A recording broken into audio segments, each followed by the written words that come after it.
Welcome back. Adilabad జిల్లా జైనత్ మండలంలోని Tarnam bridge ని MP Nagesh, MLA Payal Shankar national highway authority అధికారులతో కలిసి సందర్శించారు. ఇక ఇటీవల వరద ప్రవాహానికి కొట్టుకుపోయిన తాత్కాలిక రోడ్డును వారు పరిశీలించారు.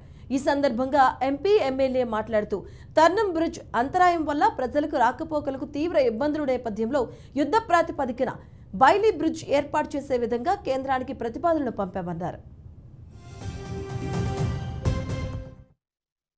తర్నం దగ్గర ఉన్నటువంటి బ్రిడ్జ్ మనకు నేషనల్ హైవే 44 నుంచి మహారాష్ట్ర రాజోర చంద్రపూర్కి వెళ్ళే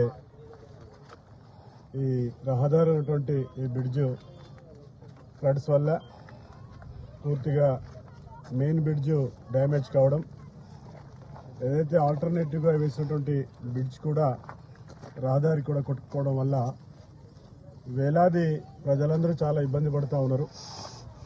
మహారాష్ట్ర నుంచి వచ్చే వాహనాలు కావచ్చు, మన ఆదిలాబాద్ నియోజకవర్గానికి సంబంధించినటువంటి ప్రజలు కావచ్చు ఎంతో ఇబ్బంది పడుతున్నారని చెప్పేసి స్థానిక శాసనసభ్యులు మరి దీన్ని ఏ విధంగానైనా చేయాలని చెప్పేసి ఒక పట్టుదలతోటి మరి NHI వాళ్ళని సంప్రదించిన తర్వాత వారు ఈరోజు ఇక్కడ స్పాట్లో చూసుకొని 2-3 ఆప్షన్స్ని కూడా వాళ్ళ యొక్క అధికారులతోటి ఇప్పుడే మా ముందే